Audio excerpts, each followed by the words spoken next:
بالميامين هداتي من بني هاشم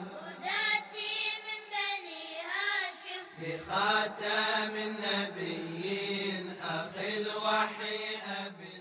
Bismillahir Rahmanir Rahim. Assalamu alaikum, my dear viewers, and welcome to the 11th series of our discussion, The Great Trust. Raising children in this time and era is a great load of task.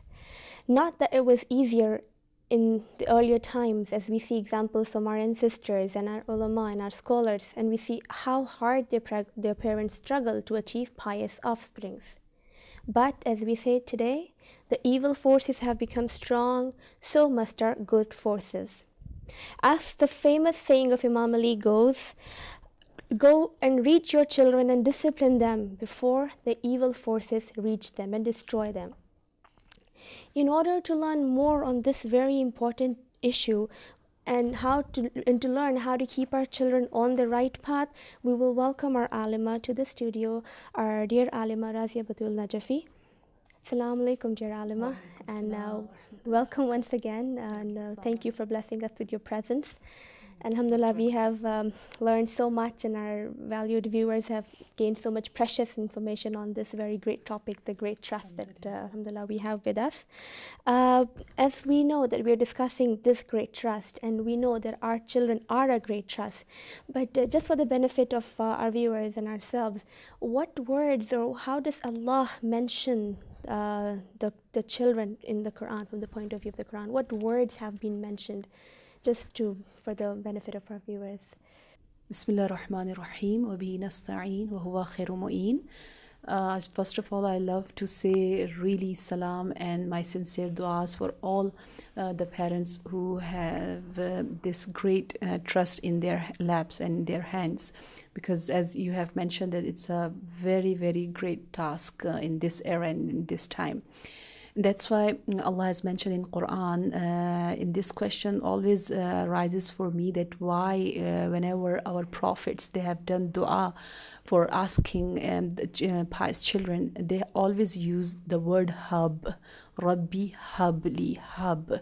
So the answer was in Quran again, because in Surah Shura, ayat number 49, Allah says that yahibu liman yasha'u inatha wa yahibu liman yasha'u dhakur.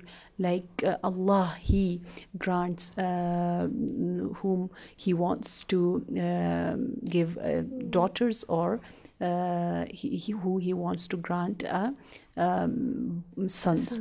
So the word hiba, yahibu, Allah is using in Quran for granting the children, because in Arabic language hiba means not only gift, not only the blessing, it has also the meaning of trust in it. Yeah, the combination of trust and gift means hiba.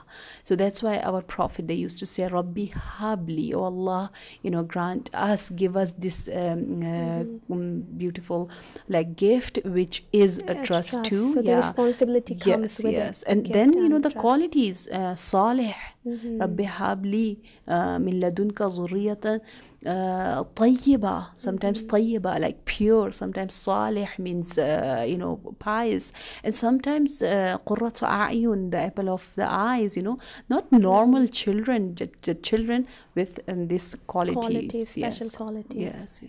All right, so the word that's used for the children is the hiba, which is accompanied by the meaning of trust and the gift from Allah subhanahu wa ta'ala, which needs to be nurtured by us. And whenever then we do dua and we listen to these kind of ayat, the meaning of trust, it will definitely come in our mind that these are the trust in our lap.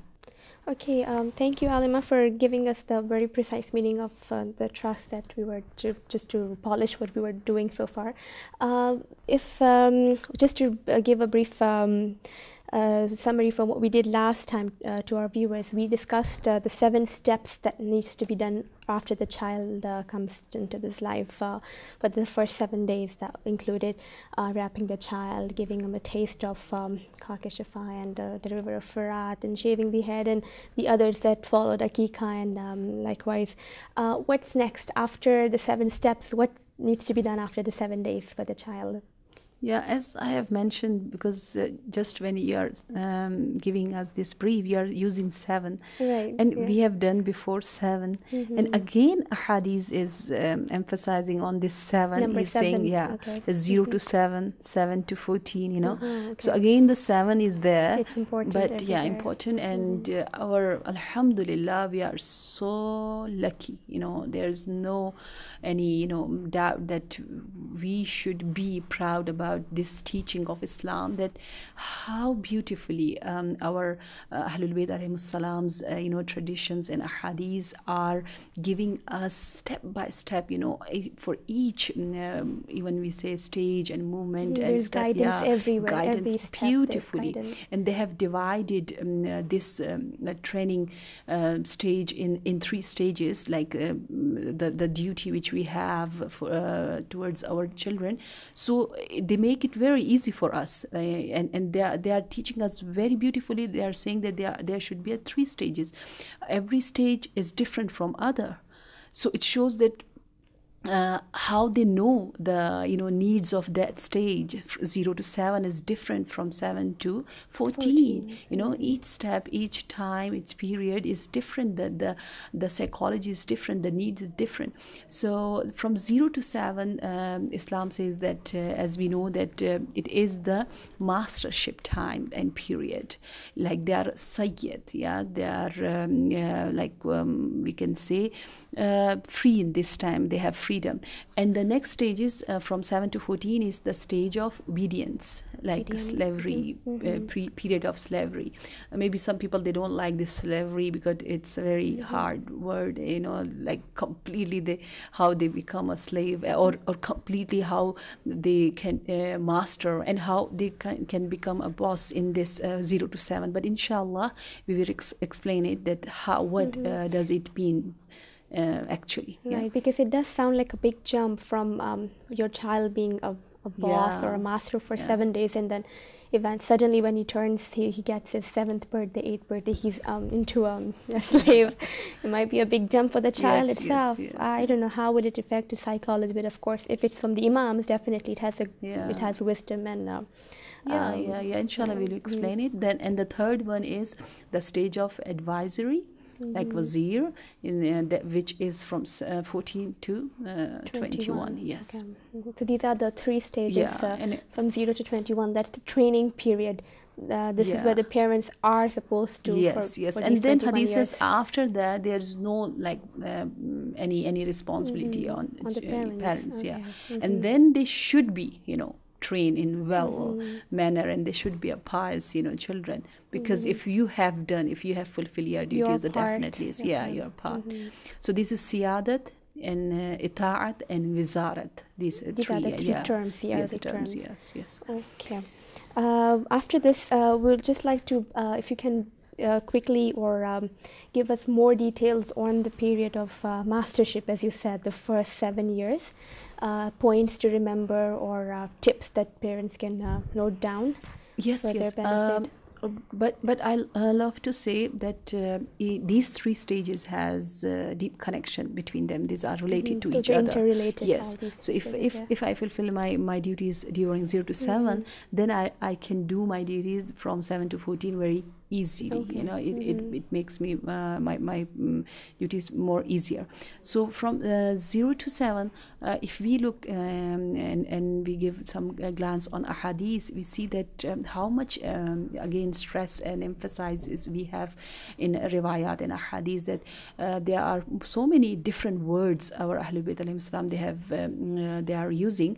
For example, yal'ab sab'a sinin, or sayyidu sab'a sinin, or yarkha الصبي السبعة, or ولدك ريحانة ريحانتك سبعة. Like they're saying that يلعب سبع سنين, like your child should be play, just play for 7 years. Let give him freedom, and he should learn by play everything. And sometimes it is Sayyid the master. He's a Sayyid, he's a boss. And yarkha means leave him free again. Freedom. Give him freedom. Yarkha. And rayhana, we know, like treat him like a flower. Be very, very polite, gentle. With him.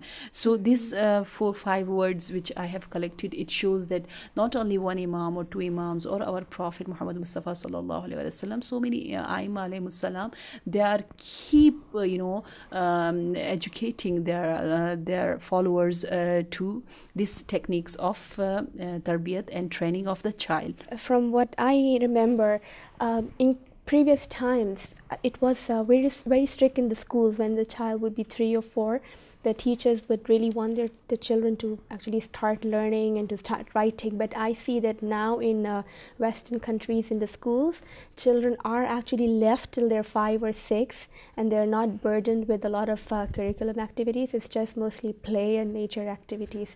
So I'm sure they have learned this from our imams and from the hadiths of our prophets. But it is so full of we can say wisdom, it's sad, and right, it's a sad point that we have it, but they reach to these points after their experiments. Right. Like they come across with so many difficulties, so many problems, so many generations are victims of their the oppressing which we have done by our actions. So after that they will come across with this kind of training and this kind of style of teaching.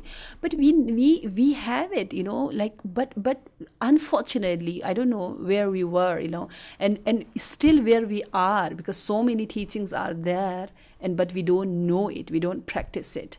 And that's why when I recited first time Surah Rahman, and I saw that our Allah Tabaraka Ta'ala, he's saying Ar-Rahman, Bismillah ar-Rahman ar-Rahim, Ar-Rahman allama al-Quran, like not Allam, like not the person who has ilm is teaching Quran. No, the Rahman, the most merciful, Allah is teaching Quran with mercy. So Quran should be taught with mercy. Quran and all the ilm or all the knowledge should be taught in very beautiful way. But unfortunately it was like that the muallim of Quran was the most strict, muallim and teacher. So it is completely opposite of Quranic teaching. But this is a very interesting point that you've made, Alim, and I'm sure it's a great benefit to our listeners that when it comes to teaching or educating or imparting knowledge, it should accompany with gentleness, with mercifulness, with a lot of compassion, as you would say. It's a very interesting point here, that teaching will fall away if there is compassion but and yes, mercy. still there are so many ilm, but we are not practicing it. So that is very, I can say, shame on us as a Muslim. We have that treasure, Quran and Ahlul Bayt alayhimus salam, but if we don't learn the language or other tools, ilm and sciences to take out that meaning from Quran and from ahadith, then it's our fault. It's not Ahlul Bayt alayhimus salam's and Islam and Allah's any fault. So alhamdulillah, we have done about 0 to 7. So now 7 to 14. Again, the ahadith are I have seen more than 3 wording for emphasizing that what kind of stage it is, like yu'addib sab'a sinin. Like train your children, discipline them during this 7 years. And abdun sab'a sinin, like they are like a slave in this 7 years. And yata'allam sab'a sinin, like teach them, and especially about halal and haram, ilahi. There are so many emphasis. Inshallah, when we will talk in detail about 7 to 14, inshallah, we'll mention those ahadith. And about the third stage, which is from 14 to 21, again, we have so many different wordings of ahadith and sayings of Ma'sumin. One is wazirun sab'a sinin, like he's the advisor. Right. When يستخدم سبعة, like he should be as a helper for 7 years. ألزم نفسك سبعة, like assistant. He's assistant again, helper. So different the words, a bit different, differences between it. But it shows that how important these stages are, that Masumins are keep saying it in different. It. Okay, Alima, thank you very much. But we'll get back with for more information on these individual states after a short break. So stay in tune, our viewers, and we'll get back to you soon. Thank you. إلهي بالميامين هداتي من بني هاشم بخاتم النبيين. Assalamu alaikum, our viewers, and welcome back to our discussion. Before the break, we were talking about those 3 steps or the 3 periods in the life of a child from the age 0 to 21, and now we will go deeply into each of those periods. Welcome back, our Alima. We were talking about those 3 stages in the life of a child. So we would like to discuss deeply into the first period, that is from ages 0 to 7.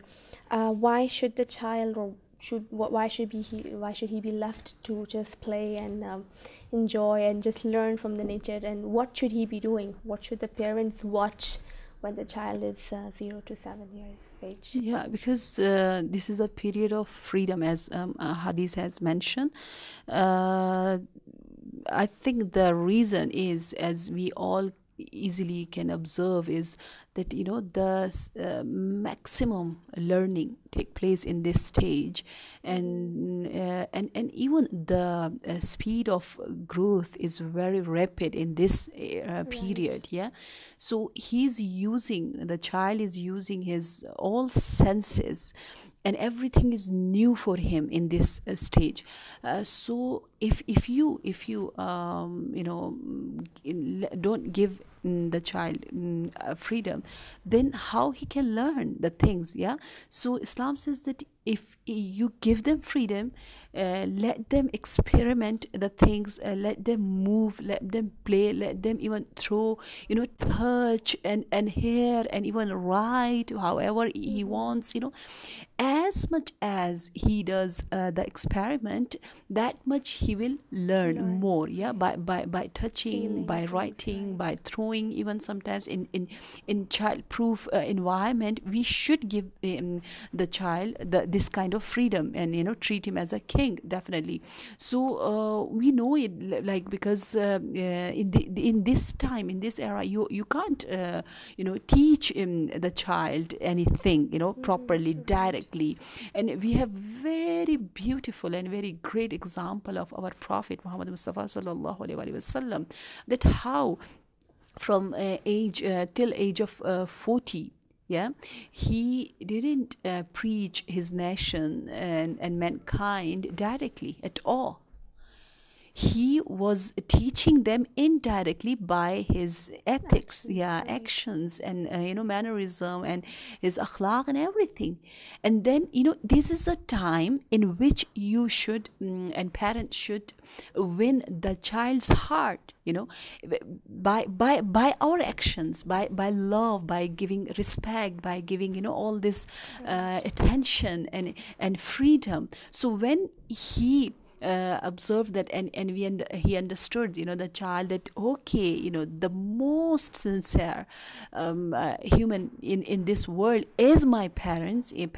So definitely in the next stage, it will be more easier for parents to achieve their task, which is to put that seeds of ilm and nur and training and everything. Right. Okay, so this actually answers one of my questions, which was coming up next, that if the parents just leave the child and let him play and enjoy his first 7 years of life, how will he listen to them when they are older, when they're 7 to 14? But you just answered my question, because in this 7 years the parents have to instill their love and respect in the heart of the child, and the child values them, looks up to them for everything, and then eventually when he's older, when he's receptible to training, he will accept their words automatically. Yes. And they're not letting him free like animals, no rules, no nothing. We are saying that let them play within limits, limits, right? definitely limits are there, and teach them even with play, like how our Prophet, and Ahlul Bayt alayhim salam, they used to teach them like how they used to play with them, so nothing is extremely just play or just training, Right. definitely we need again that kind of play and freedom in their own limits after 7. It's not, it doesn't mean that there's no play at all after 7 or no freedom at all, no. Just we are emphasizing, like a hadith are stressing that the most time which child should spend is playing, like how beautiful saying is at-turabu rabi'u as-sibyan, like the mud is the spring, like a spring for child. Like it gives lot of energy, and it gives lot of like how spring season is important for us, and especially for farmer, for whole year, because he used to put that seeds in this time, in this season. So like that we should, because this is the base of our life, 0 to 7. It is the most essential stage of our whole life. So our whole personality build on it. So it is the foundation. So if I don't have the foundation, this is a springtime for me. So if I play more and learn by playing, so definitely I will get all those, inshallah, fruits afterward. Benefits. Just one more question, Alima, that's bothering me. What if some parents miss out on this very crucial stage, as you mentioned, it is important, and if the more the child gains from it, will benefit him throughout his life. What if some parents, out of negligence or out of other circumstances that they couldn't avoid, if they were not able to give the child or provide the child that time of play from 0 to 7 because of wars or other things, if the child missed out on it, what is their duty now? What can they do now to make sure that they don't miss any further benefit? For example, a child is 7, 8 or 9 or 10. Now what do the parents do now? They do their own responsibilities during according to this age, to this that stage. age. Because they have to treat their children, like teach their children if they are above 7, because they shouldn't miss this age requirements, because Allah and His messengers, they know that what kind of psychology and needs we have in this age. Like after 7, we are, children are fully ready to accept, to indulge the teaching. So the hearts are ready, even if you have missed the treatment which you should give them, like as a king or as a master. So if you have missed that stage because of not knowing the requirements, then the second stage will become a bit harder for parents, even for the child. It would not be easier as the parents who has fulfilled their duties in that stage. So it should be a harder, but we couldn't say that okay, it's some kind of dose or food which we have missed, so now we have to cover it and give him more freedom. No, if you give more freedom, like not without teaching, like how unfortunately so many parents, they don't teach halal and haram and adab and manners in 7 to 14. That's why after 14 we said, they are teenagers, they are not in control in our hand, now I'm telling him, keep telling him or her, they are not listening to us. Why? Because we are not teaching them in those ages which Allah has asked.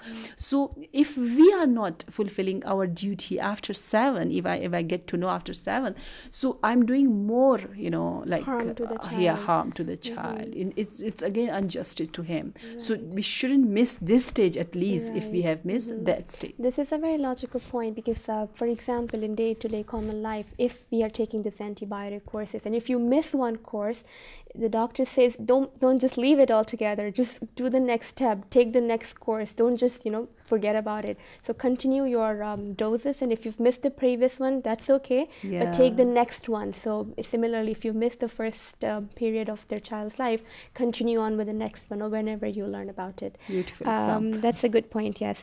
And definitely we'll continue more on again the the stages of because training, like how I said, it is very, very crucial stage, because everything, whatever you want to build on it, the first brick is very important. The foundation is very important. Right. So that's why we say that because child is learning by his movement, so sometimes even he throw something, and he imagine that he has achieved and he has done a very big task.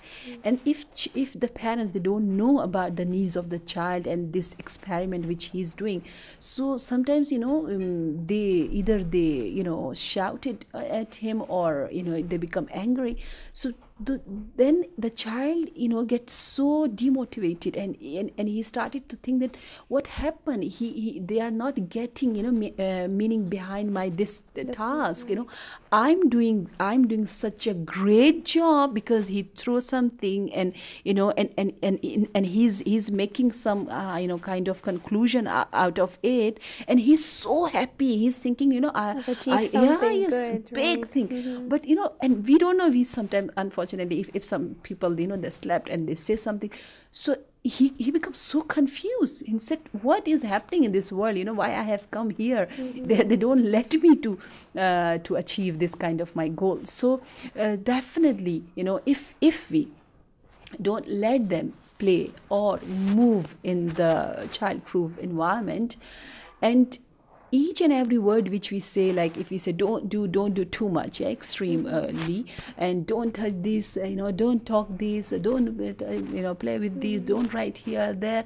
So each and every this word, my father, he says that this kind of words, negative wording which sometimes parents they use, it's a qatl nafsani, is a murder of the soul, that talent, that ability, that skills which Allah has put on, because each and every child is different from other. If we don't give them respect and a good environment to play and freedom, and in opposite way, we always give them in negative response, and tell them off. So definitely this is, as I said, it is the murder of their soul and their skills.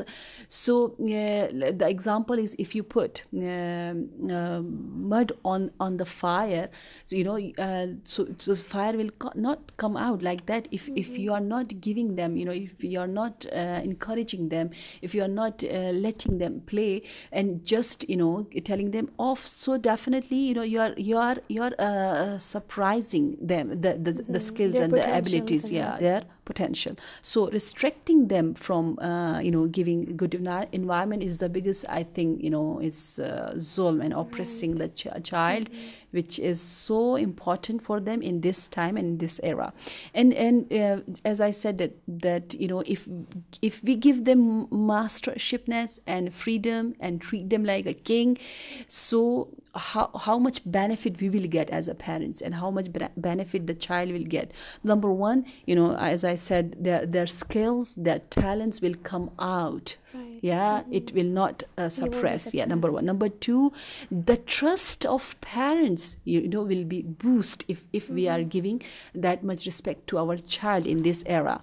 And then number three is, even the confidence of the child will be increased, because every experiment he has done himself by touching, so he will reach to the stage of certainty, yaqeen, because he has done this kind of experiment. Now he knows, he has independence of learning things and touching and experiment. So this is very important. Let them do in limits. Definitely nothing we are saying without limits. Nobody inshallah take negative meaning. And the fourth benefit is, if you give them freedom in this age, definitely you will for you it will become more easier to train in the next stage, because right. As there's a you've famous, been their heart and you've been their confidence and trust. What we rape what we sow. So whatever we have done, if we listen to them in this stage, so in the other stage they will listen to us. If we respect to them in this 0 to 7, 7 to 14, inshallah they will respect to our commands, inshallah. All right. Inshallah. I'm sure our viewers have really gained a lot of information today on how to train children from 0 to 7 years of age, which is a very crucial age in the life of a child. And inshallah, by giving them all the freedom and all the free play time which they deserve, they have come with all that, the capacity, the ability, and they want to actually play and to learn, discover, to experiment by themselves. If you provide them with this, their right, inshallah, they will come up to be individuals that we want and be on the right path, as inshallah, which is our duty. So inshallah, we'll get back to you next week again with some more information on the next stage, which is from the 7 to 14. So do stay in tune, and thank you very much. Wassalamu alaikum wa rahmatullahi wa barakatuh.